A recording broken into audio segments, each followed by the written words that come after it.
So my cat wants to be like right in front of me. Good morning, everyone, and welcome to the new media show. And Rob, your cat wants to be a star. He does. He wants to be a podcaster, I think. Yeah, I think he says, "Oh, there's a target. Let me go over there." And he's sitting still. Let me go rub up against him, or go rub up against the monitor or something. It's weird.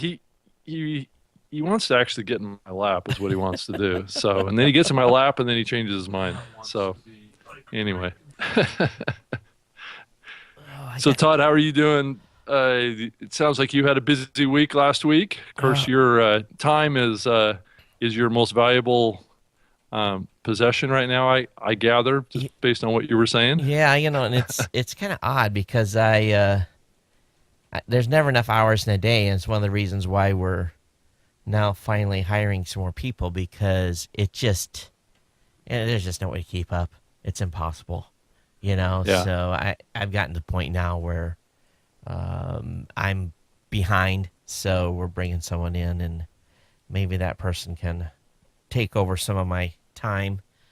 A matter Oh, of that's fact, good. a lot of my time, and we're gonna split their duties, so they're gonna kind of be a little bit of a PA for me, and at the same time help us with about a smorgasbord of list of that long. So, we stayed lean and mean for years, and we're doing okay. So I said, let's bring someone on, and I think the job posting goes out next week. So we'll start hopefully being able to interview folks in another 2 weeks or something. But yeah, the space is busy. It's an interesting time in the new media space. It's you know, I guess for better words, we're back in the golden age. I don't Yeah. know. It's kind of odd.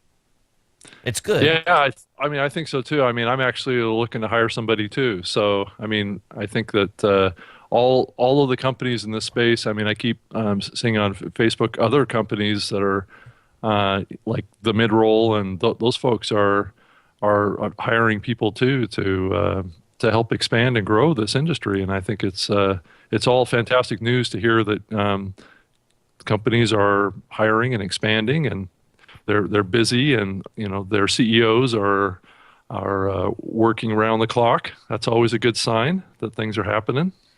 At 8 years into the game, I don't want to work around the clock. Well, and why is that, Todd? Aren't you?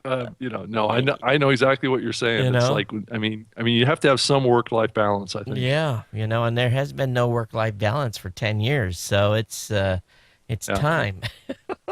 yeah. I guess that's why I have the gray hair now. I had someone comment on me when I first started watching you. You had a full head of hair, and where it was dark. I'm like, well, I still have a head of hair, but you can't see because I hide it so well. But There's still some hair up there.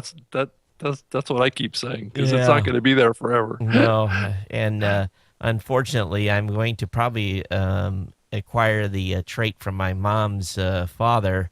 He had a landing strip right down here, and I'm just thinking, oh my god, it's gonna be horrible. I might as well just go bald at that point. But Well, that's what a lot of guys wind up doing in the end, right? It's just yeah, they keep, just go to the dark side, go to the bald side. yeah, my wife But my wife says I can be married to a bald fat guy, but I can be married to a fat guy, but I can't be married to a bald fat guy. So I'll have to lose some weight before I'll go bald. well, Todd, you'll have to make up for it and start growing a big beard. I mean, that's what a lot of guys do, Oh right? no, no, no! I'm not. That's an out here, so it's not gonna happen. Yeah. So So I wanted to share with you a little bit. Of course, we've just been wrapping it down, but for everyone, good morning. And we're just going to be Rob and I today. And we thought we would just chat about the space. And if you have comments on the show, you can always email us here, Todd at newmediashow.com or Rob at newmediashow.com. Feel free to drop us a line, and we get some feedback from time to time, but feel free to master blast us and let us know what's going on. But I've been working yesterday. I primarily worked on personal stuff all day. You saw my email that came out, right? I'm I'm trying to It remember was on what. the Oh, multi-site. yeah, yeah, yeah. About your changeover to different domains for all of your shows. I think it's Yeah. great news. Yeah. It's in a the template's not done yet. Some, I have to kind of go slow, but we've got I guess better words, the framework's been put in place. Hmm. And now all I got to, what I'm doing now is I'm going through because, all right, so instead of having one version or one configuration of PowerPress, I have, six, and I have to go through and configure each one individually and get them all set up. So, I'm pinging Angela all yesterday. We can make this easier. Oh, So I added to his to-do list yesterday, and we were on, I don't know, I'd go to meeting for quite a while, back and forth, looking at things, and having these epiphanies of, um, you know, like wow, that. Imagine what we can do with that. So, I added to his to-do list a lot. We're probably going to build another plugin for people that are using WordPress multi-site, and just a few things I saw here and there that I said, we can't do this. We can't. No, and gonna make some changes. But it's all good. The only way you learn about this kind of stuff is actually do a conversion, Yeah. and really what I'm really building here is a network site. It's been a single point of Hmm. presence site, but now it's going to be it's going to, and so to do that, and really my biggest challenge and the design of the website accounts for what I want to accomplish. But if you have a multi-site and okay, so you have to pick one site as the master, and I thought about bringing on a new brand as the Hmm. master, but I decided, Geek News Central's got long legs. Let's just leave that the brand. Um, you still want to be able to cross promote between the shows, even if it's going to be a mini little network. You want to promote this, Yep. want to promote Gadget Professor, Robot Underpants, all the other stuff. Hmm. And once you go to these silos in multi-site, you got to have a way to bring the data back Back and across. forth. Sure. And hey, the photo people have done a great job. The um, uh, they're about the only ones that have figured out how to set up. I don't want to call them galleries, but yeah, I guess that's what they do. The photo people set up Yeah. galleries, but Yep. the galleries are added to as they shoot photos.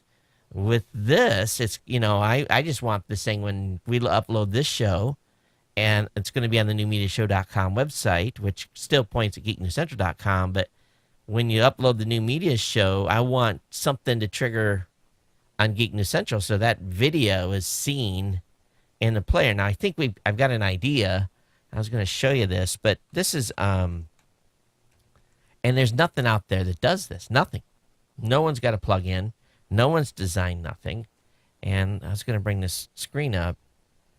So, when we developed TPN.TV, we did a little carousel thing here, it works out really well. It's able to highlight some videos, and really that's all you need is a image, a title, and then if you click on that, it would take you to the post, right?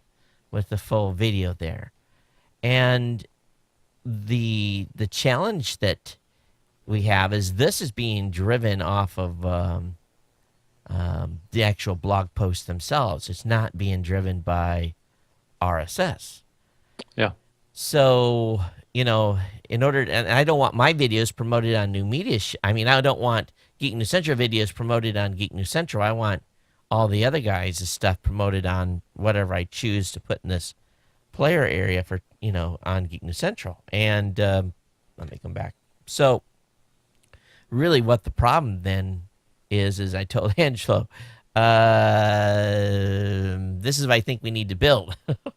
Because I searched and I searched and I searched. And I found these RSS aggregators that would, make a real nice, list. But I don't want a list. We're a visual.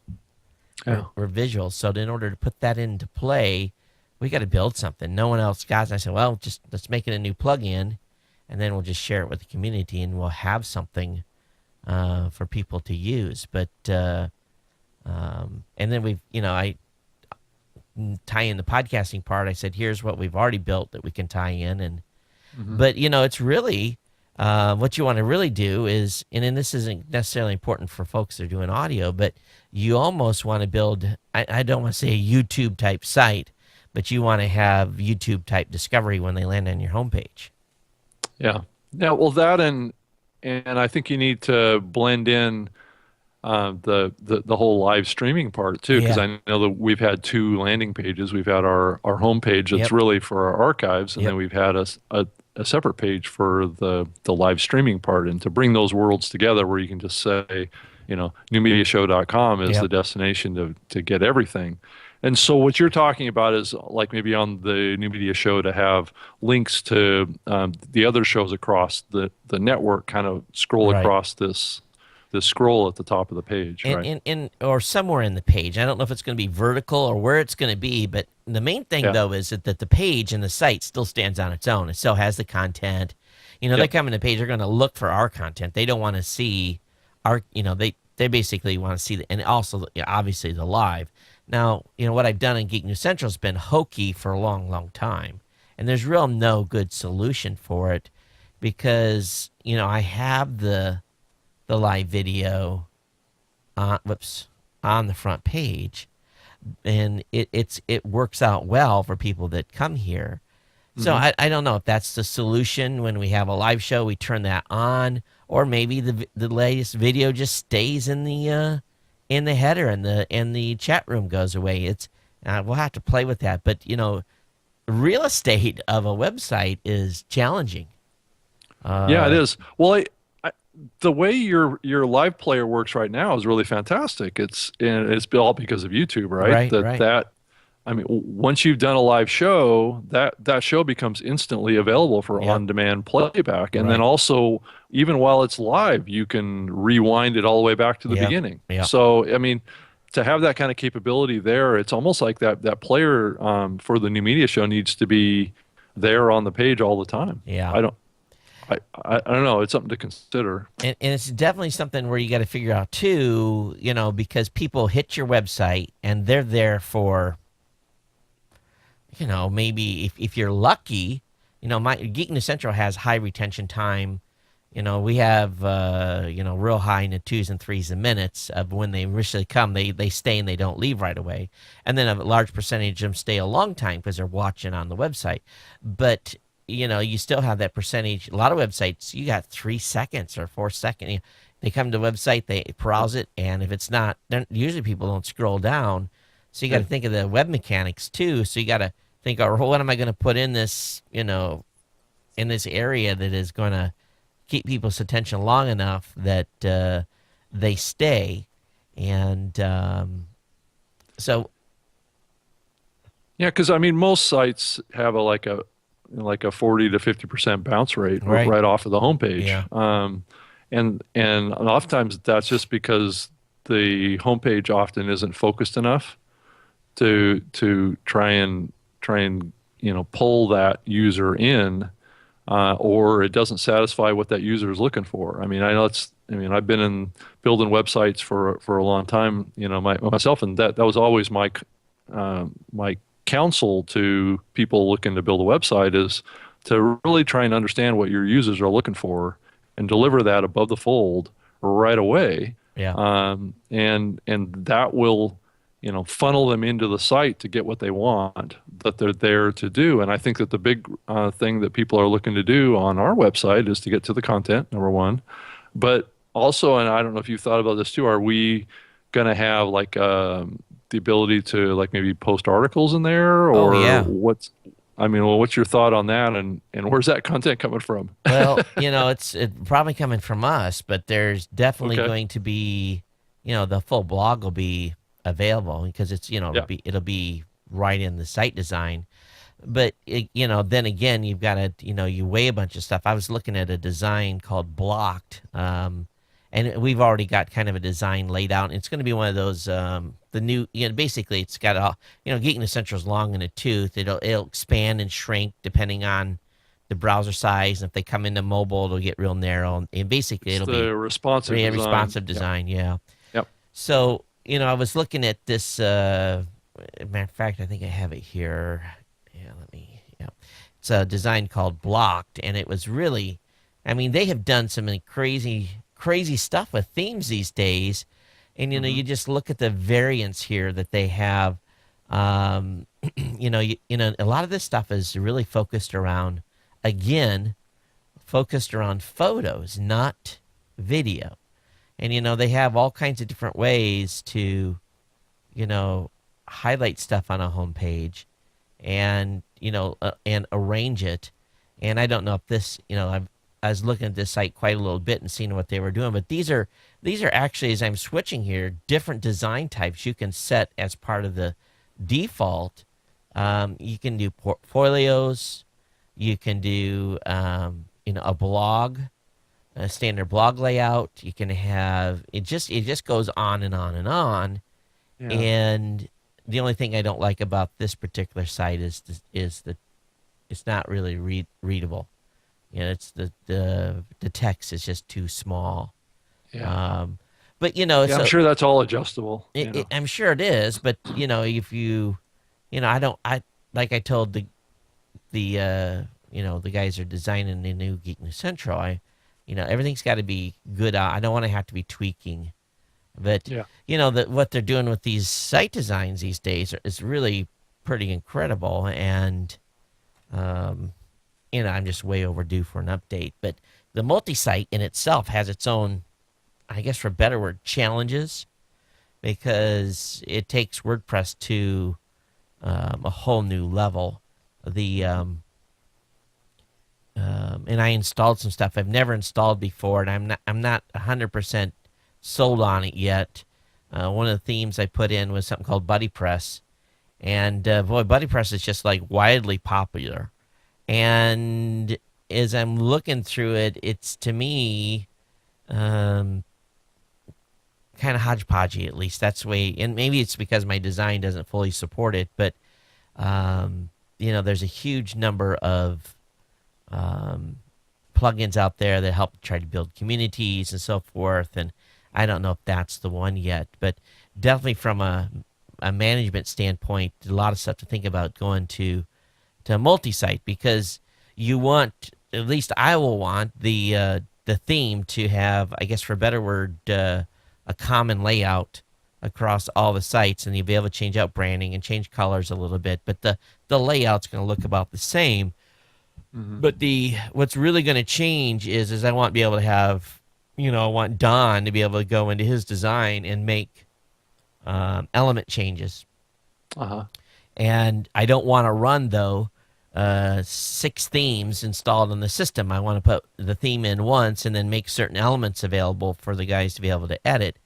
Hmm. And that is probably the harder, from a design standpoint, hard for the guys to do because just the way multi-site really doesn't, it's all or nothing. You have to let them edit the whole theme, or you only let them edit a portion of it. So I guess we'll see where it ends up falling out. But I know the requirements I laid on them, and it's pretty good. But Hmm. in top of this, and I'm hogging all the time here, but It's um, okay.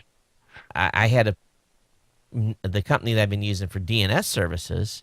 Of course, I run servers. I don't run hosting accounts. I have a servers over at GoDaddy. And DNS is, as you know, important part of making the net tick. Yep. And my company that I've been using for years, Netica, was bought by Dyn. And boy, all I can say is I'm no longer going to be with Netica. Really? Yeah, Wow. yeah, they blew it in a big way. I ranted enough on my previous show that anyone over there that listened to it, their ears going to burn. But so I'm moving everything to Route 53 and moving some of the DNS back to GoDaddy and some of the sites that aren't so important. But I actually have seen, and I didn't even really think about it, but I've seen site improvement speeds already because we're now moving to Route 53. Uh-huh. Um, you Yeah, know, I can make a big difference where you're at with DNS, and how fast they can route traffic is really important. Todd, you were talking earlier about how it's amazing the WordPress templates and how web design is kind of moved, and and I think that one of the big things that's not really talked about too often is how visual the web has become. And when I say visual, I mean there's some application here even to the podcasting space too. I mean, you look at like like a Flipboard or even like a Stitcher, and I believe that we're in an era of photos. It's kind of the golden age of visual photography on the web. And Twitter just announced last week that they're now supporting 4 photos in a tweet. So in more and more of these WordPress templates are very, very photocentric.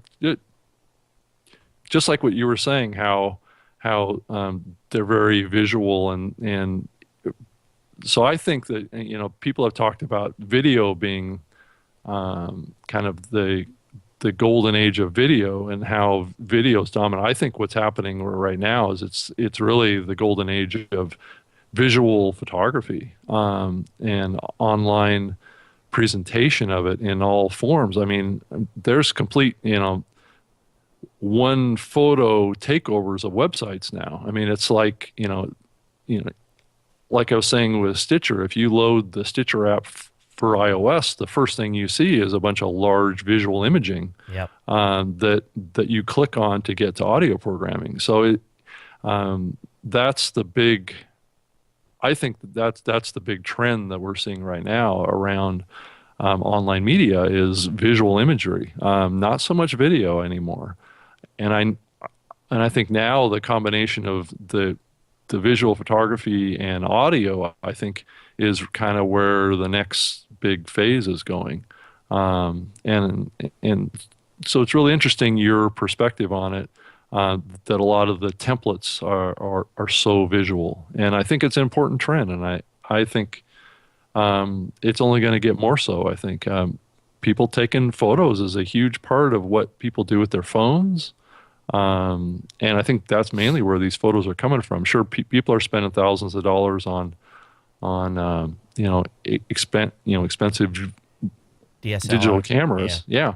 Matter of fact, we had some kittens that were used by Creative Lab or Creative Live, and they've been a guest on the show before, to do a whole like multi-day presentation on photography of pets online. It was a very popular kind of live broadcast here this past week. So you can just see people are really getting into photography, and I think it's a new media area. And I don't know what you think about all that, Todd. Well, I think people have always said picking the right, the right photo to have as your cover art in your image is important, and Yeah. and it's for your embed, and all that stuff I think is important because people are they want to see why are cat pictures so popular and cat Yeah. videos. People want to see that stuff. And Yep. at this point, it's a little frustrating to me because I can find exactly what I want from an audio standpoint. I mean, not from an audio standpoint, but from a photographer standpoint. They've done an incredible job, but I'm having a real hard time finding. I'm going to have to go out and build something. And it just, to me, is at this point, I'm thinking this is nuts. Why isn't someone else thinking like I am and have designed this already? If they have, they've kept it to themselves. It is kind of odd. Now, I will say this: the WordPress folks are finally, they came out with an update to, they put in a great video player, videoelement.js, just absolutely fantastic. And it was an HTML5 player, nice design, everything. And it's pretty much been adopted by most video podcasters already. But the audio player hasn't changed that much. I mean, I think we have a selection of 5 or 6 audio players that you can pick. And obviously, the people that had advanced the design on audio players for website is SoundCloud. They've got a great player. It looks nice. It's almost got I call it a radio look. and Yeah. or Winamp look. It almost kind of Winampish. Yeah. But so what's going on now is the WordPress folks are finally making some improvements, and we're going to see a much more robust player with playlists and that kind of stuff coming from them Mm. directly, which will help help the podcasting space a lot because we'll incorporate that sucker right away, so that people have this additional choice. But I keep having people worried about um, the websites and their players and all this stuff, but they usually have no context to go along with their content. They're Yeah. they're missing all this other important stuff. But at the same time, the websites are largely becoming secondary. And now my site is important because we put up content all the time, and it's a destination for content, not just for podcasts. So, I'm one of the small percentage of people that actually have writers that are putting content up on a regular basis. You'll see the most successful ones do, but at the same time, I understand that people getting access to the content on the mobile side or on their iPad or on the Roku or is just as important, from a branding standpoint as anything else. Um, Todd, do you think that um, we've charged down this path of apps for the last, I don't know, it's probably been what, 5 years now. yep. Um, I I get a feeling like, I talk to, a variety of people that are in the media, and I feel that maybe there's a pushback on that. That it's not as effective as people would like it to be as far as, media companies putting out their own app and all the stuff like that. And I feel a pullback to the web. And, especially as you think about responsive design and what the potential is there, and kind of more a web app, kind of say it's cross-platform, it's less expensive, relatively less expensive. Certainly, there's capabilities in native apps on the major platforms that there's capabilities there that are better, I suppose. But I also get a sense that the web may be seeing a little glimmer of kind of renewed desire to embrace. And I don't know if you've seen that or felt that at all. Um, and I'm not sure if it's nostalgia or if it's if it's a reaction to cost, or it's a development that's happened just based on all the things we've been talking about in relation to websites and how visual they are, and how much better they are now than they used to be. And maybe one of the reasons that that whole app thing happened in such a big and overwhelming way was because people were dissatisfied with what the web could do and what the web presented. And are we coming into a time when maybe the web is gonna be embraced more, and there's a little bit less focus on apps? So I don't think apps are going away, and I think that they will always have a place. But I just really wonder if the web. What's your thought on that? Well, you had to be a cool kid. You had to have an app, right? Yeah. And Yeah. that drove the fire. Very personally, I know that I don't think that people are getting as big a bang for a buck for their individual apps as they thought they would. It's cool. It's bragging rights. It feeds our ego as content creators that we've got an app. I'm not discounting apps, specifically apps that are multi-site or multi-programming or a network app. I think if you have a network, by God, you better have an app. It just makes a lot of sense. Hmm. As an individual content creator, I don't know unless you're an Adam. If you're an Adam Carolla, sure, or if you're Mark Maroon, yeah, absolutely. But if you're a smaller show, what's the dollar outlay you're going to have to put out every month, and how many people are actually going to use it? And um, I know what my show does from people are coming in and getting the show via iTunes. And Yeah. I've acquiesced that iTunes is king and probably going to stay that way for a while. Now, with iTunes going into the Android now with an app, at least That's what they've initially said they're going to do. It makes you go, the eyebrows raise up a little bit because at this point they may own an Android too if they come into the space. It's hard to say.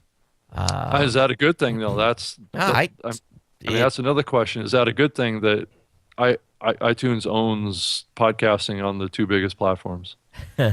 it's a testament to what Google hasn't done. Yeah, it is definitely.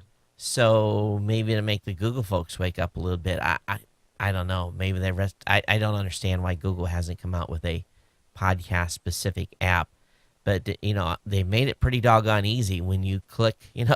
Just think about this for a second, Rob. For a long time now, you've been able to go over to my site, and if you land on my site with a mobile device, and you click on that little iTunes button, it loads the app in the mobile device, and you can subscribe to it, and you're done. Just, I mean, that quick. You don't Yeah, have to go anywhere. All you have to do is hit my site and click on that with your browser, and you're subscribed. It loads the app in your POW. How come I can't do that? If I have an Android device and I do that, what happens? Nothing. Takes you to yeah, the iTunes store. What is wrong with the Android folks? Why don't I have an Android logo on my website for the millions and billions of people that have Android devices?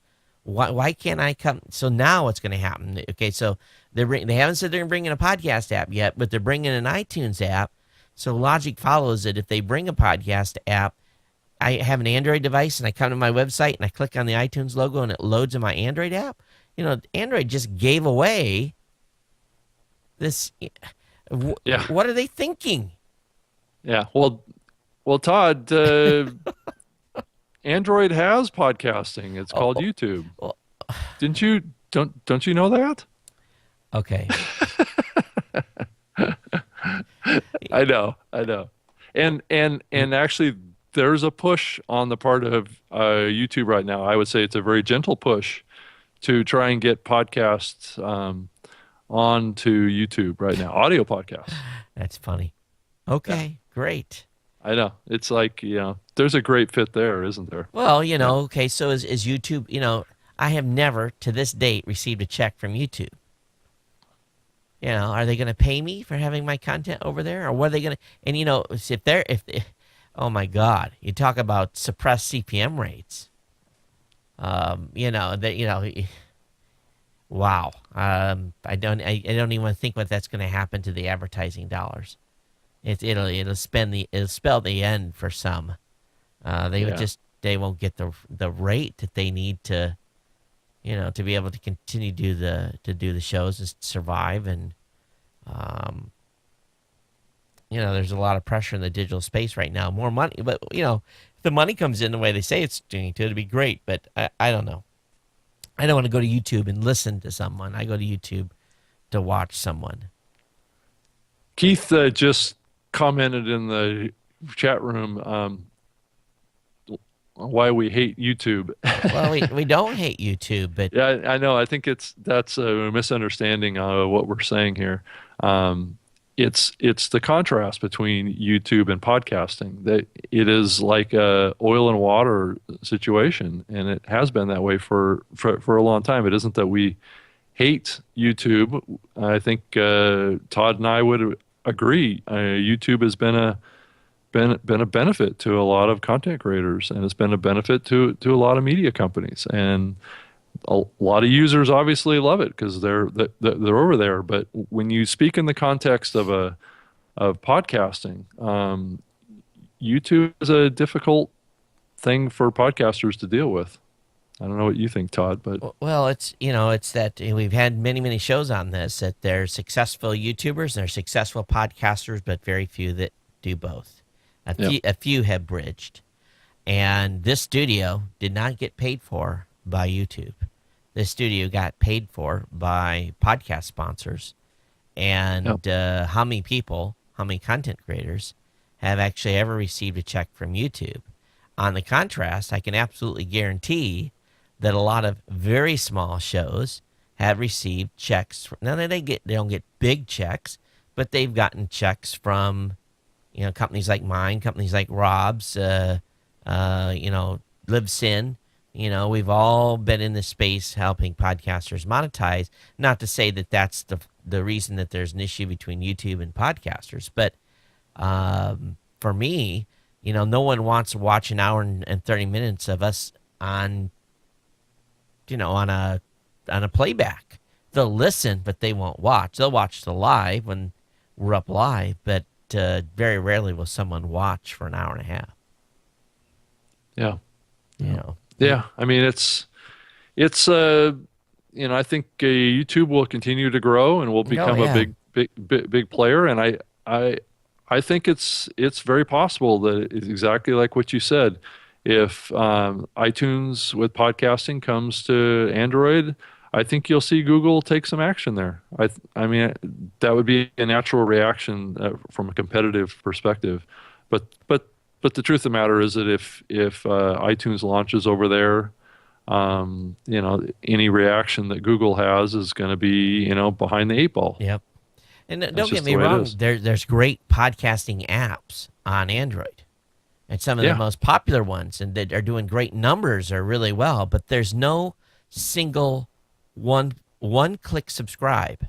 You have Yep. to load the app, you have to find the show, you have to subscribe. So tell people, go download Downcast, go to the search function, look for Geek News Central, find Geek News Central, pick the audio version and hit subscribe. Why not just come to geeknewscentral.com, click the button on the website, and they're done. That's how simple iTunes has made it, and it's one of the reasons why they're king. It's why their app is king. It's why their platform is king in the space, and they've been here since 2005, July of 2005. But Todd, fewer and fewer podcasters are putting their RSS feed on their website, though. Don't need an RSS feed. You just need the iTunes button. And then, Yeah, well, but that's another problem, Okay, Yeah. so the few and few are putting their RSS feeds on. So now what you're doing is there's still no one-click subscribe for an RSS. And if I was going to build a Android app, I'd try to figure a way to trick the system to make me the default load for someone pressing the RSS feed. But you have to be careful with that because the RSS is a means to get there, but you just have to teach your audience on how to go subscribe to your show. I shouldn't have to teach. It should be just natural. They should be able to. At this point, they know, but There is a way that you can do that. That you could code a link on your website to force do an app that to load. To particular apps, right? Yeah. It's not easy.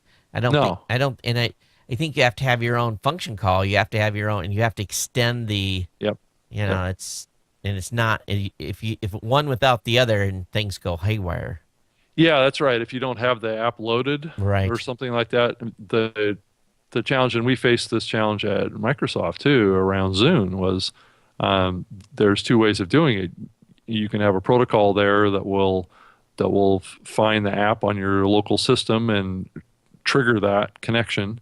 But if you don't, then there needs to be a kind of a web-based process that would prompt a call to the server that would pull up an opportunity to download that software. So you have to have kind of a two-layered approach to it, and that's a little bit more technically challenging to actually do that, right? But it is possible. Now, one thing Keith is saying, since I'm watching on it now on my big TV, a big screen TV with Chromecast from his Nexus 7. So he started the show on the YouTube on Chromecast. I mean, on his Nexus 7, and then he passed the show up to his television, which is cool. I love it. That's fantastic. Yeah, that's great. And for live, that's great. And for people that have a Chromecast and want to watch on their big screen, that's why we do video. Yeah. Don't get me wrong. But once this part of the show is what live is a means to an end. When we do live, it's because I'm recording it And when we get done, I post process it, get it embedded, get it encoded and uploaded onto a server that can serve the rest of the community. So while some people do go watch the show on YouTube post show, 99.9% of the, actually probably more like 99.999% of the rest of the views comes from someone that does it on demand later. They don't, very rarely use YouTube as the on demand. I think the on demand audience is less than a percent from YouTube, whereas the rest of the folks are grabbing it via iTunes or, coming to the website and playing it on the website directly. So, and it's not the YouTube player; it's the podcast HTML5 player, which I could substitute as a YouTube player, but I never have, because I just have a little more control of the quality of the video. So, that's But I how do like the flexibility oh of yeah, how we produce the show and anytime, how it's anywhere, yeah, distributed. yeah, I mean, absolutely. it's amazing.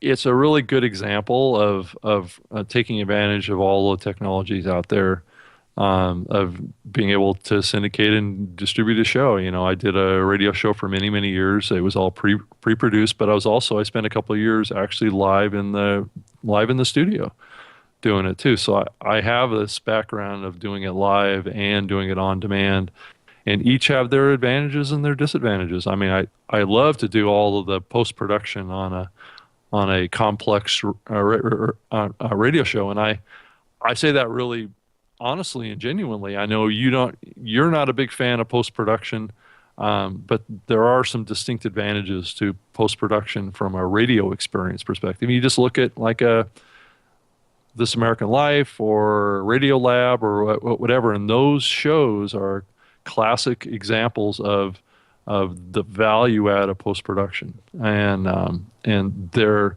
but it does take a lot of time, and it does take staff, and it takes a lot of investment. I think a lot of people in the podcaster community don't really realize how many people and how much time it takes to produce a Radio Lab episode, and how complex that is, or even a 99% invisible episode. There's a lot of shows that are very popular that have production teams behind them, and you just don't know it, right? Because it's like this one guy talking or a combination of guys talking, and I mean, you just think it was something that was recorded in somebody's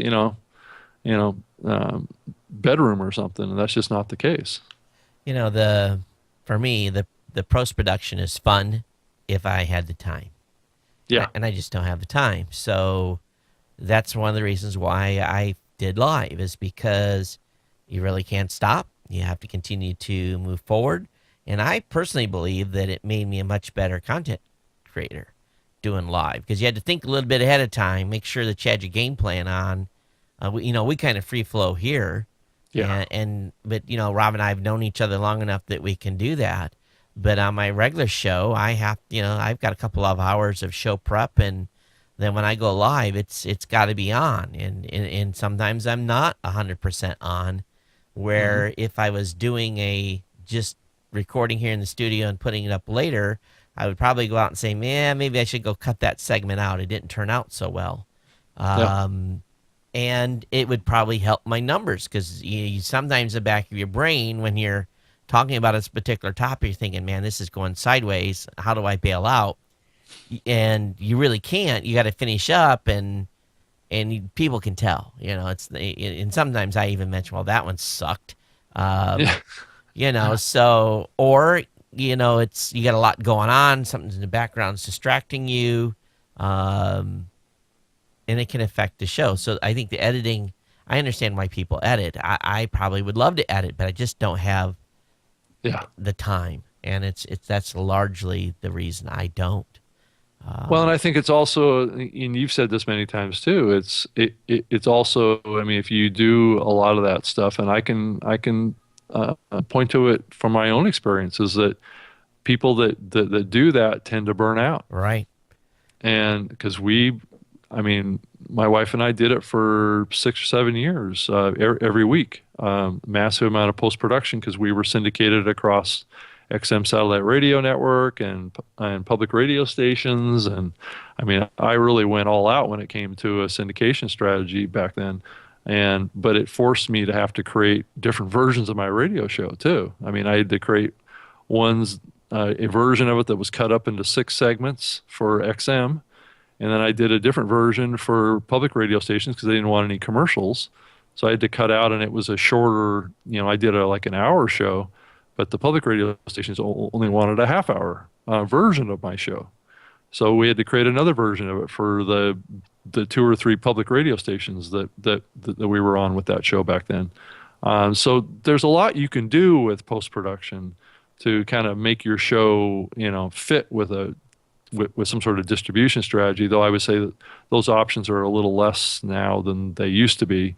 Though I would say, as I think about the place that broadcast radio has in this whole scheme of things, is that I believe that those folks are starting to look at podcasts as a potential source of content. I think once again, I mean that nothing is new, and that has been tried before too. But I do believe that radio is starting to get in a position where they need to start looking at these online shows as a source of content to keep themselves relevant. And I think we may see other opportunities coming in the future for podcasts that shows that started out as podcasts wind up getting picked up by radio, syndication or radio stations. And all you have to do is look as far as what's been going on in the public radio space to see how that could happen. With 936 episodes underneath my belt on my other show, and believe it or not, this show is actually closer to 100 plus shows, because at one time we were doing, this show changed 41 shows ago. Yeah.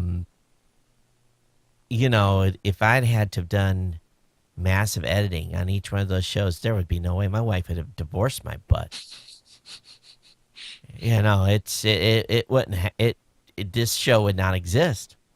There's no way. And in all honesty, and people cringe when I tell them this, but the audio post processing takes about 5 minutes, and the video takes a little longer because I have to import it, I have to do the chops, and I have to encode 3 different versions of the show. So that maybe takes 10 minutes. So Yeah. 15 minutes to get the video producing. Another, this show doesn't take very long to do the show notes. 5 minutes to do the show notes and waiting for the uploads. My tech show, really what it does is I sit down at this desk at about 6 p.m. Maybe I start at 5:30. By 7:30, the show prep's done. I've got all the articles that I want for the night. Usually I go take a shower, just kind of freshen up, get studio's ready, it's on, it's running. Come in here about 10 minutes beforehand, jot down some notes about what's been going on, hit record. Hour 10 later, I hit stop. So, and usually I go live at 8, so that means 9, 9:10, 9:15 before I'm done recording. Then it's, and usually by that time, I'm just about done. Stick a fork in me. I'm pretty much pow for the day. But do the audio again, do the video.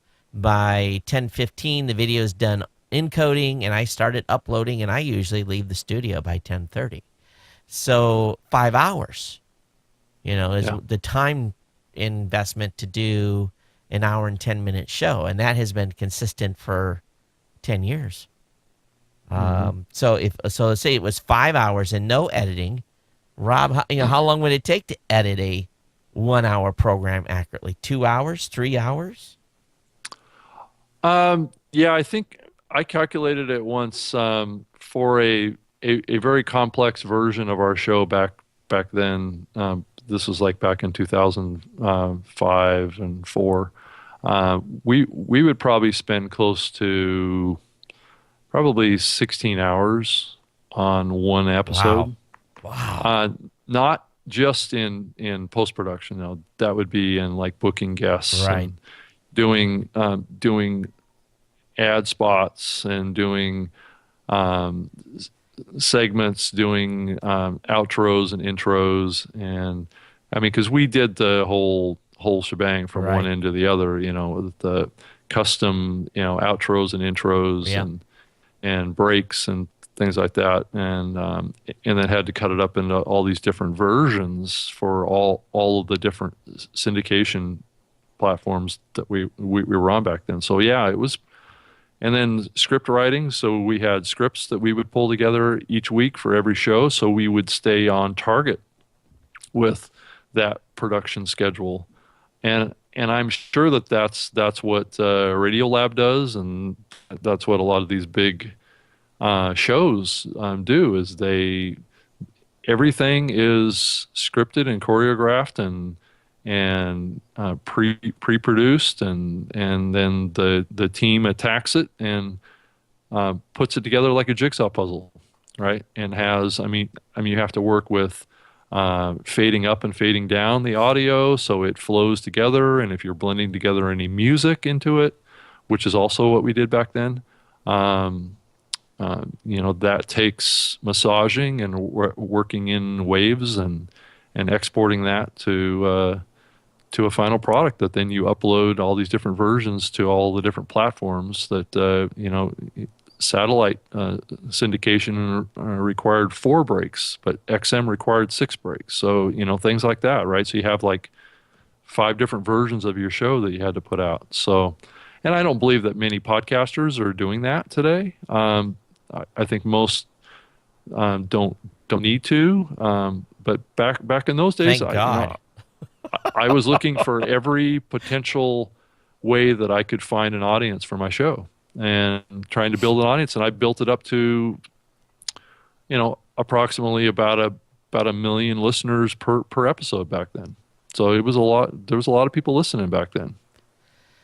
Uh, I just can't imagine having to go through that. yeah, Yeah, that process. It's already tough enough. I have, my wife knows Monday and Thursday evenings that for the past 10 years, nothing gets scheduled on those nights. Nothing. yeah, That's those nights are blocked out. And if a kid has a recital or if there's some event, I have to try to figure out how to scramble and see that. And sometimes I can't. yeah, And that's one of the reasons why I chose to do this show so early. People think I'm crazy getting up at 5 o'clock in the morning and rolling here at 6. But just like this morning, Rob and I are going to finish at about 7:30 my time. By 8 a.m., I'm out the door with a kid headed to town to go to judo. yeah, So you got to have a balance. And, I hear him wrestling around back there getting breakfast ready, and someone's probably going to bring me a cup of coffee here in a few minutes. It's kind of how it works. But, most of the folks that are doing, I'm lucky, but most of the folks that do content, they got a job. So, that's right. they're going to work and then they're coming home and doing their shows or doing it on the weekend. And, but you have to have a very, very accommodating wife that will let Yeah. you. Well, I was lucky. My wife was actually doing a lot of the post production. So because I had that job for much of the time, back when I was doing my show. Yeah. She was a co-host on it too, so she was in the middle of doing the outros and the intros too. If I wasn't around because of a meeting or if I had to be somewhere, I couldn't actually record it. She would do it. She was really good at it too. I mean, she was a terrific podcaster herself, and a radio person. And she had her own show that she did also back in those days. She did a very early TV show fan podcast called the Boston Legal Podcast. And she had stars from the show on her podcast, and it was still today. I mean, I met with a guy in L.A. just this past week that works with William Shatner, that was a huge fan of her show back when Captain Kirk was on the Boston Legal TV show. You know, So So I mean, these things, you build followings for these Right. shows, and if they're really, really, really good, people remember them. I mean, it's really amazing.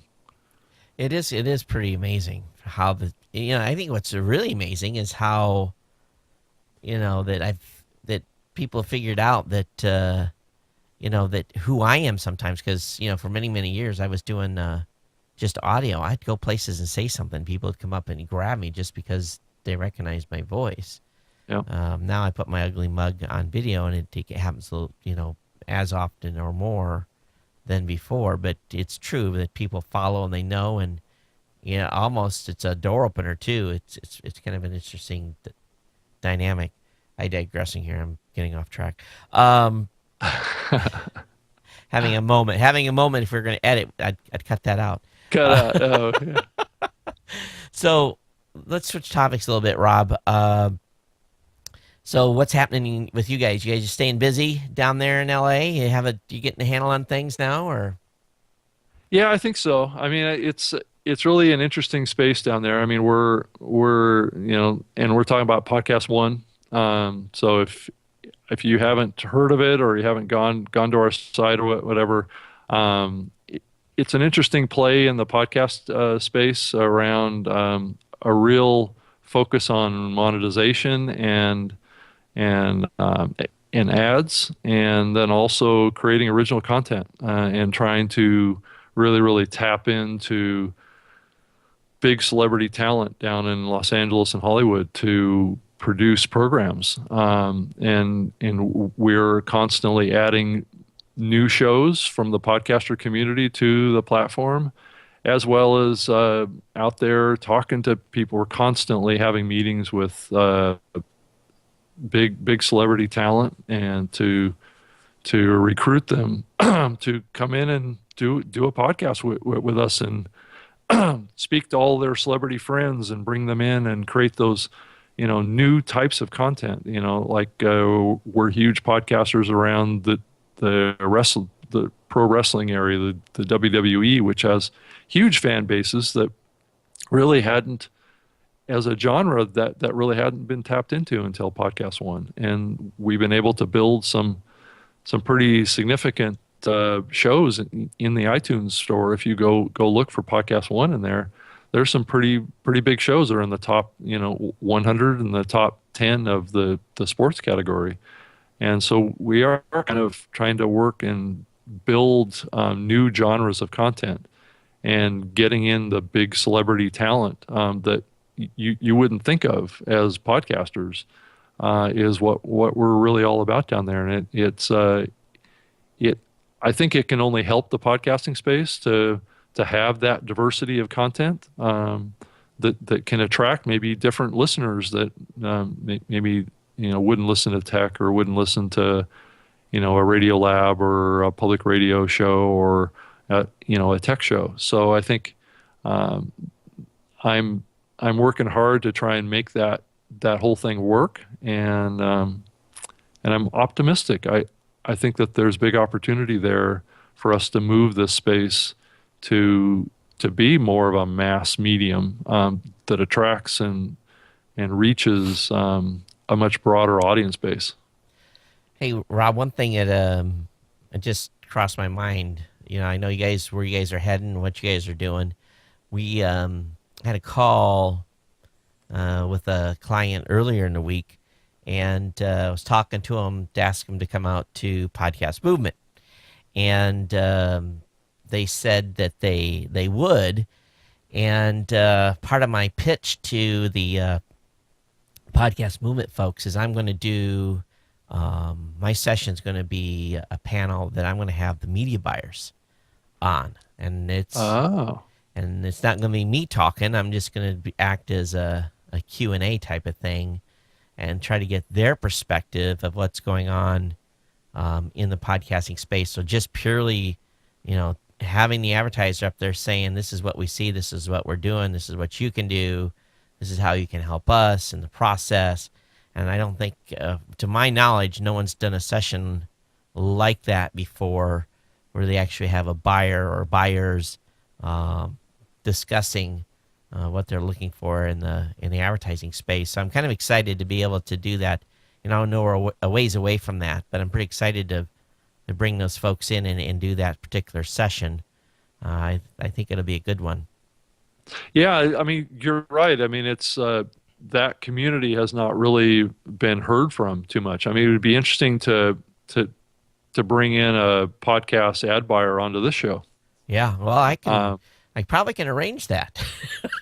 yeah, I would think you probably could. You just bring on the person you've been working with for a while now at GoDaddy, maybe. I mean, it would be a good person to Yeah, bring on. that'd be good. I could bring on yeah, I've got the full gamut of folks. Yeah, probably some of the same people you guys talk to. So it'd be good to have them on and just kind of talk about it, talk about their goals and what they need and what they want, and you know, each of them works a little different, and some of them have certain criteria, and uh, and one thing that I've been doing is trying to,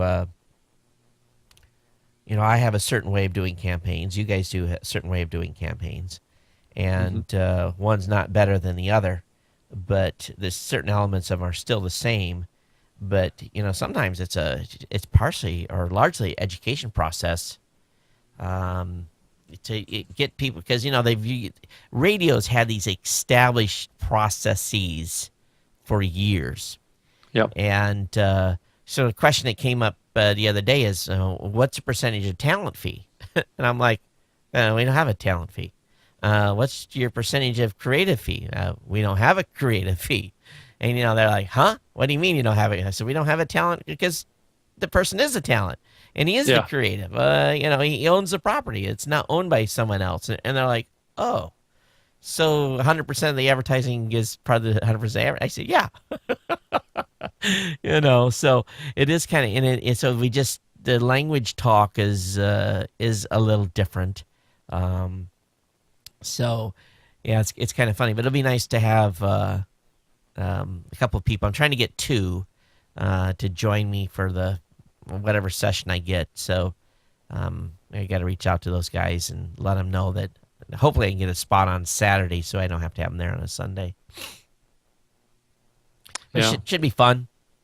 Oh yeah. No, it'll be interesting back there to to see more podcasters and to kind of blend those worlds together a little bit more, bring the ad buyers that have been relatively silent. I mean, it's an interesting question that you raise. I mean, you just don't hear from those folks Right. much at all in this space, and it would be good to have that. I think. I mean, it would be an education probably for a lot of people, and to s- to speak to some radio buyers too. Yeah. And So to get a to see feel. how how the space is different and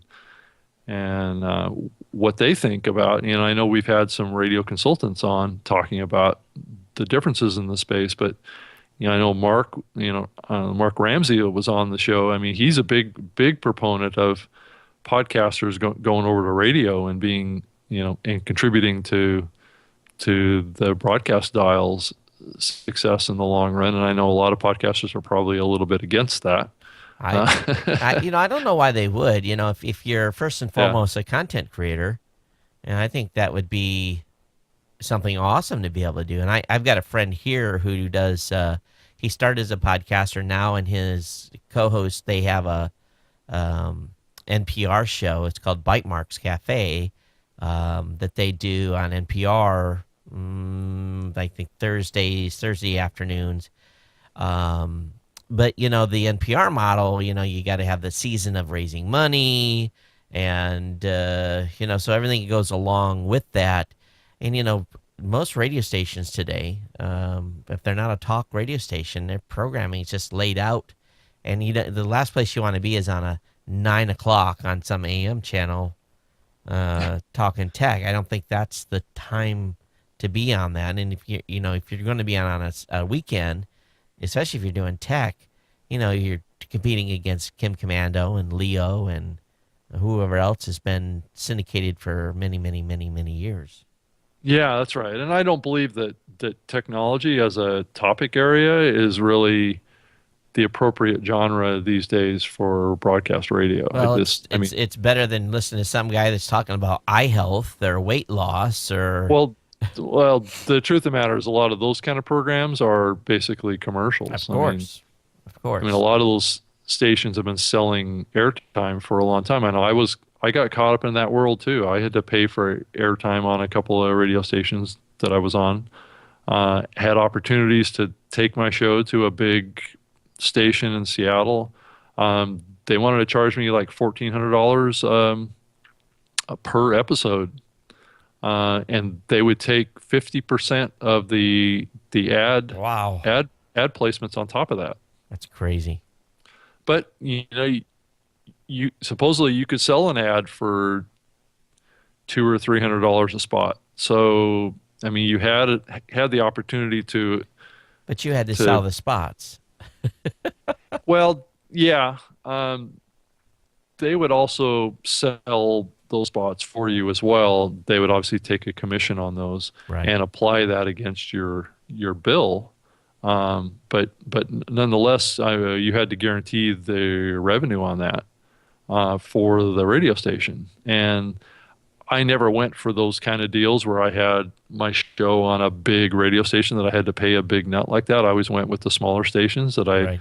had to pay like, $50 or $100 an hour to be on. But and I think that even today, I think those opportunities exist for podcasters. But I think in the bigger scheme of things, and this kind of goes back to what Mark Ramsey was talking about, is that if you're a successful podcaster, I think you can bring some value to a radio station. The problem is really is do you want to be so local? I think it's a limitation, especially if they're expecting you to create original content over there. Right. It needs to be a true kind of syndication strategy. If you're going to do anything on radio, if you're a podcaster, it needs to be like a national syndication strategy. Also, I just don't think it makes sense to And, do it these days. I and mean, because you might as well just stay as a podcast. yeah. And guess what? And if they're making you pay, it's a lot cheaper. Yeah, yeah, yeah. And really, I mean, in any given market, really, how many listeners are you really going to have nowadays? I mean, it's for one thing, you don't really know. Yeah. There's no way for you to know. In It's the always a guess. in the chat room, it says, "Oh, and this is my mom that's actually listening." She says, Oh "Or yeah, watching." She yeah, says, sure. Okay. "Usually I listen. Today the bandwidth is available for video. Also making a cushion for the rocking chair with the help of some 4 feet here." So she's got some cats bothering her. Um, but and that's another thing. You look at my mom's situation. She truly lives in the country, and there's no broadband, so they have reverted to getting wireless and satellite, and that's how they get their. They have to be careful on how much bandwidth they use, or it costs them a lot of money. So we still have people in this country that, some of us are fat, dumb, and happy with 2 internet pipes in the studio, but a lot of folks in rural America don't. Yeah. Still today, I mean, you would think by now all those people would have good access, Yeah, but no. it just wasn't economical, right, to supply fast bandwidth out to such remote places. And it's And good. it And still she's isn't. not really that remote. She's only 12 miles from the biggest town. But the cable stops 100 foot probably from the city limit line. So it's not necessarily even. It's just not close. It's not easy. So don't want to go too far down the rabbit hole here on talking about the money part, but I've been watching the podcast community over the past. I watch all the stuff on Google Plus. I watch on Facebook, and a lot of people are still asking the age-old questions. Hey, I've been doing my show this long. This is how big my audience is. People giving suggestions about having good chairs, and basically all the kind of, it's like this reoccurring. It's just it goes in full circle, month after month. New people coming in asking stuff about equipment and setup, and and I think the community as a whole is doing a pretty good job helping new podcasters get launched. There for a time there wasn't, but now I think it's pretty good. The amount of support that's really happening in the podcasting space, and the two communities or three communities I hang out is the podcast community on Facebook, and then there's two G plus communities: the podcasting technology resource community and the podcasters community on G plus. Both of those are pretty active. Not a lot of pitching going on, but a lot of discussions and sometimes arguments, which is good because differing opinions is always good. Um, so, Rob, are you hanging out any places and watching the space besides that? Yeah, there's a few private podcast groups that are on Facebook that kind of conversations happen around the space. They're not kind of public, um, so that's mainly where I get a lot of the information that's going on in the space, from the kind of the larger companies involved in the space. No. So I mean, it's an interesting time. Um, I did also notice that the Adam Carolla folks with the Carolla Digital have been putting out a real aggressive push over the last week and a half or so around raising money and raising awareness for the podcast patent dispute that Yeah. he's up against with personal audio. Yep. So I don't know if you're hearing about those kind of things too, but that issue is still bubbling around in the space, and people are, it feels like it's being ramped up to a higher level of conflict that's happening between this patent and different podcasters. Are they going after more podcasters? Well, there's been quite a few that have gotten letters. I think though that this situation with Adam Carolla, I think is the first to really reach, a kind of like a conflict stage, right? Where there's concern about, actually going to court and actually, starting this process. The the There's other activities around the Electronic Frontier Foundation, doing things in court too, which is kind of going on simultaneously here. But I don't know that there's really any kind of resolution to the issue yet. I think it's premature to think that we're going to see this patent kind of shut down as a issue in the space. I don't know what your thoughts on this, Todd, or if you even want to have thoughts on it. But it seems like it's still bubbling out there, and it's still a concern to a lot of podcasters. Well, to be honest with Rob, on the advice of my attorney, I'm very limited on what I can say. Sure. Um, there is, as Adam says, there's an epic battle that's Yep. brewing here. Um, I don't know how much money he's raised. I was going to go look at his Fund Anything website. He's done pretty good. Yeah. Yeah. $250,000 is where they're at right now from a fundraising. But I think they're trying to raise $1 million. I think, and that is probably the number of what it's going to take to fight to have the lawyer fees.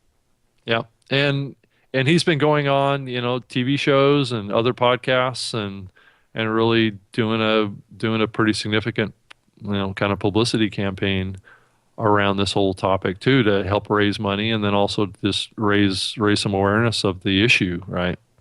So it's been a big push, inside his organization for a couple of weeks now.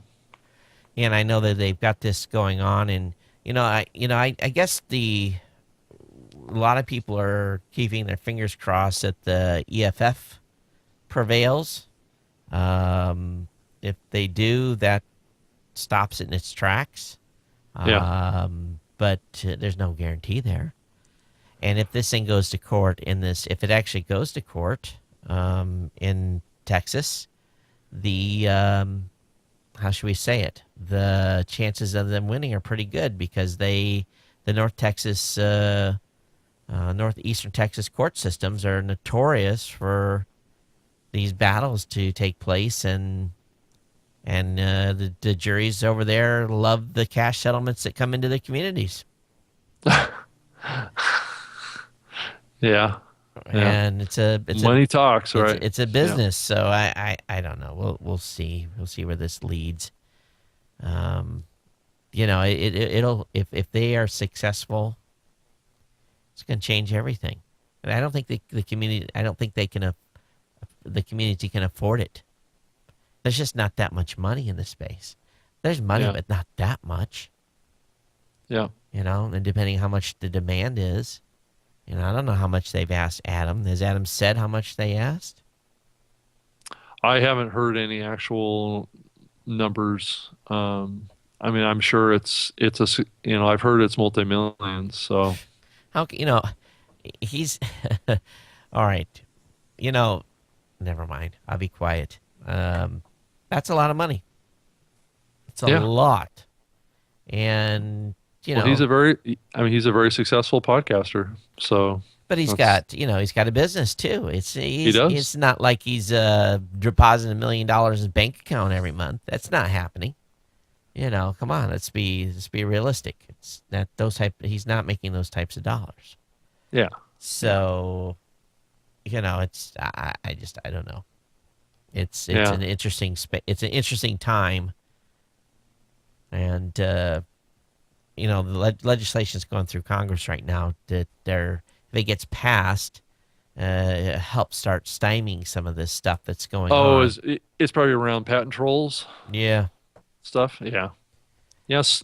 So there's kind of a dual thing going on here. There's the Congress is trying to crack down on these types of things, but I think they're only going to go so far. I don't think it's gonna eliminate any kind of legal effort around this stuff. I think it'll just be a little bit of a pushback, but we'll see. I don't know for sure what's going to happen on that side. apparently the folks that are doing the suing had an interview with This American Life. Have you heard that? Yeah, yeah, that was probably almost a year ago, I think. Oh, okay. So I'm seeing. I mean, unless it was something more recent here. Yeah. So I'm just reading through his comments. So have you heard, has there been podcasters that haven't announced that they've gotten sued? No, I haven't heard for a fact that anybody else has been sued. I do know that quite a few podcasters have gotten letters Right. trying to settle. Yeah. Those ultimately could lead to a case in court eventually. So there have been additional individual podcasters that have gotten letters. Oh, definitely. Oh, Yeah. that's interesting. Is Yep. it normally the bigger shows or what? From what I've heard, it's kind of it tends to be more bigger shows, but Huh. there's been smaller shows too that have gotten letters. I don't know, what the criteria was of why those shows were picked, but I've heard that smaller shows, not on the scale of Adam, Yeah. have been sent letters. I don't know why those shows were picked. And if here's the challenge too. If you're, this is one of the things I did at the very beginning. My show, I'm covered by a corporation. I have a full blown corporation that everything operates under. Nothing is on a sole proprietorship or anything. I do my business through my main company, and if you're an individual and have worked as a sole proprietor and you get one of these notices, you have no protection whatsoever. It's on you. It's not Yeah, on your company, you yeah, know. So, those individuals that if they don't have a business wrapper around their business, their houses and their lively their cars and their bank accounts could be at risk. Yeah, I think that the only real protection would be if you were like a C corp.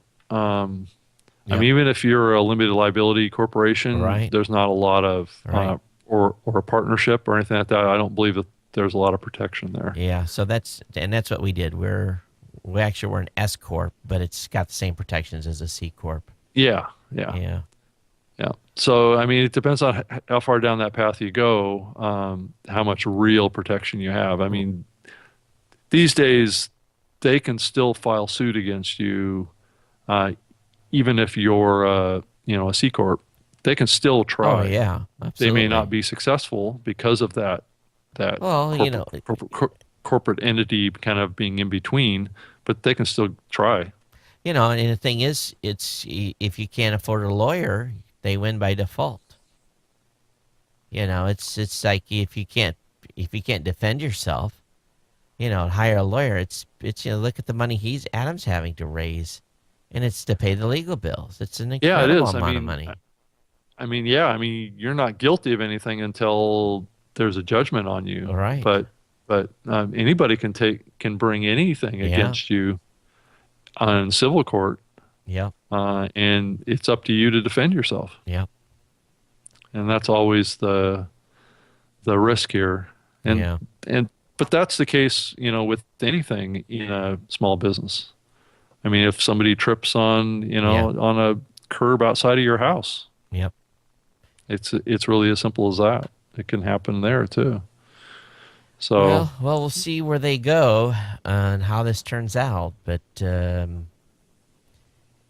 I don't know. I don't think his numbers went up very much recently. I think I looked at it a couple of weeks ago, and uh, he's got a ways to go on raising cash. yeah. But And also I think that the Electronic Frontier Foundation, they may have to come back to the community for another round too. well, if they do, they raised more than they asked for last time. So Yeah. I mean, if Adam has to raise as much as he's talking about raising, I can just imagine what the Electronic Frontier Foundation may need, unless they're pulling funds from other budgets that they have. you wonder if with Adam with the star power he has, I would imagine he could. I'm sure he can get some lawyer help that might be willing to even do it pro bono. I don't know if anybody does this pro bono or not. Yeah. Probably Yeah. probably does pro bono but doesn't do it well, or maybe Yeah. Yeah. Yeah. So anything else going on in the space? not I too mean, much. from what you're seeing? I think it's pretty quiet. I the folks over at iHeartRadio are still making a push and trying to get podcasters on board, which is cool. Um, Yeah. I just wish they would wish they'd start, for a better word, pushing back the stats data. That's the only thing that just drives me crazy, along with the other platforms that aren't doing it. But if they don't want to be included, I figure, and of course, I'm promoting them here by talking about them. But if I'm going to put my show over there, I'm definitely not going to promote if I don't know if they're driving one listener or 10 or 100.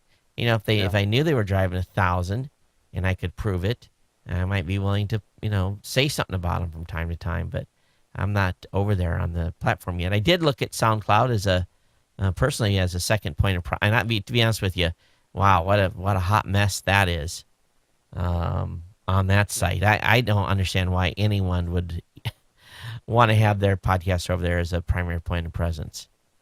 It to me it's just a lot of confusion on how it actually even works.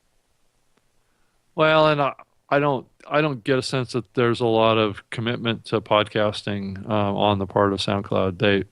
There's a program out there, and they keep talking about it. And I know that they they want podcasters to host their stuff over there, and they're willing to give away bandwidth to do that on occasion. I've heard, to try and attract that.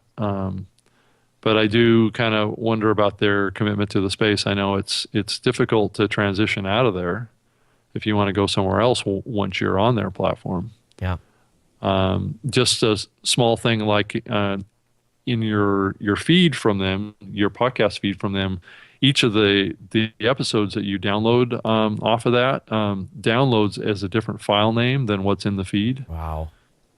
So you kind of have a, you know, it that makes it a little difficult to transition.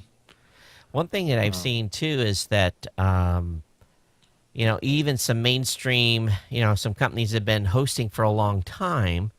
Um, they have uh, they're not making it easy for podcasters to move. We're probably moving 20 to 30 shows a week off of competitors' platforms, and probably there's people going the other way as well.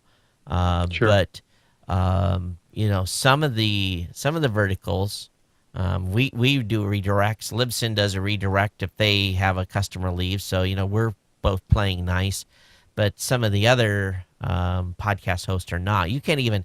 Good luck getting a support question answered with those folks. It appears to be running on autopilot. Nobody's home, and we've got some well-established shows that have been on those platforms, a couple hundred episodes. They're like, I don't want to lose my audience, and we're saying sorry. Here's a contact at Apple. See if they'll change it, and many times they can't because the way the feed was submitted in the first place, it's shown that it's owned by the hosting company, and so we've run into that a lot. One specific company in particular that's being really, I guess for a better word, pretty naughty and not being nice. So I just wish podcasters would um, pay more attention to controlling their feed. Yeah, I mean it's important, that's for sure. And it's not important for the listener, but it's important for the podcaster. I guess I should follow that up with, because we're all consuming content any which way. So anyway, we're here at just about an hour and a half already, Rob. Any thoughts next week? Should I try to get the media buyer on, or what should we Yeah, I do? think we should. I think it would be great to have a guy on like that to talk about that side of the industry. I think it would be really good to have. I'll reach out to my rep, and we'll see if they're available. I'll let you know. They should be able to tell me pretty quick early in the week, but we'll keep our fingers crossed. Any other thoughts on guests for future? I know you were working on someone that wasn't able to be on today. Who was that? It was James Harold who does the paranormal podcast. Oh, okay. So he's been a long time podcaster. He's been doing his show since 2005 too. The other guest that or other person or a representative from a company I'd like to get on the show too is from a company called Patreon. I don't know if you're familiar with that. It's No. this crowdfunding platform for podcasters, Oh or yeah. it's not specifically for podcasters, but podcasters are using this platform, like Tom Merritt, where his audience pays him like a couple bucks a month, and Tom Merritt's making like 10 grand a month doing his podcast Oh, now that's from not. this. Well, he's got a big enough name. He can probably pull those kinds of numbers. That's good. Yeah, the spelling of it is Patreon. Patreon. On Patreon. Yeah, here I'll punch it Oh into the yeah, chat room. I've got it. Huh.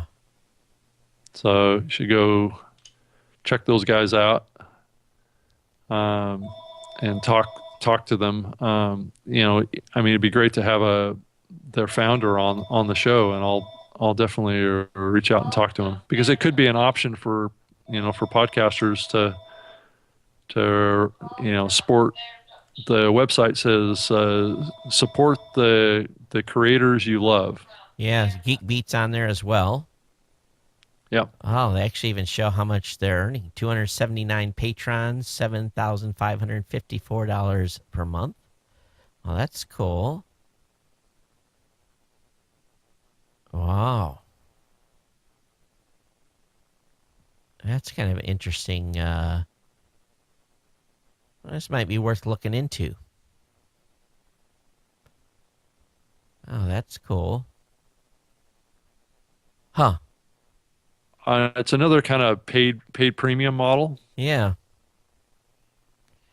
So it's like they So send folks over there, and it is on a monthly basis. It's not just a one-time. yep, Um, it's too bad they couldn't get patron as a domain name, so they had to choose something else. Patreon. So that's yeah, pretty cool. So Callie Lewis, 75.54 a month. That's a nice hunk of change. it is. Let's see here. Who else is in this thing? Can I see? Um, music, videos. No other podcasters on. Who's Evil Hat Productions? Wow, making $3,274 a month. That replaces a sponsor or two. Yeah, Yeah, Tom is up to 10,340. Yeah, that's nice. Um, Kelly. I mean, her numbers are amazing. Only 279 sponsors or yeah. supporters, but she's raising $7,500 a month. Well, even Tom, 30. It doesn't take too long. 35.80. It think like $3 a person, or something like Yeah, that. Um, yeah, yeah, well, this is pretty cool. I may have to go check this bad boy out. yeah. Maybe do one for this show. Support the new media show. There you go. Well, we can give it a try, and we can write it It, along it, with it, it's it's a kind of a site update, right? it's a double-edged sword, right? If you do bad, it's a like you're like, oh man, they suck. Well, I think we're going to have to ramp it up a little bit. I think we're going to have to do more stuff with the show. I think we'll have to bring scripts and post production. Okay, great. So Oh, I wonder what their cut is. How much of a percentage? This is a smart idea. I just wonder how much of a cut they have. so everybody was talking about my cat wanting to be a podcaster, Yeah. so I'm gonna I'm gonna help him out here. Come on, Sai, talk. Oh, funny. It's like, what's that mic? You're going to lick the microphone. That's All right, right. everybody. Thanks for being here. And if you've got comments on the show, feel free to email Rob and I. Of course, you can send an email to rob@newmediashow.com or todd@newmediashow.com. And we appreciate your ongoing support and look forward to being back with you next week. Rob, any final parting thoughts? No, just keep podcasting out there, and if you want to follow me on Twitter, just go to @RobGreenlee, and that's with two e's at the end. And I regularly post about podcasting, so keep up with me there. All right. Very cool. All right, everybody. Thanks. We'll see you next time. Everyone take care. And here from Honolulu, aloha. Bye.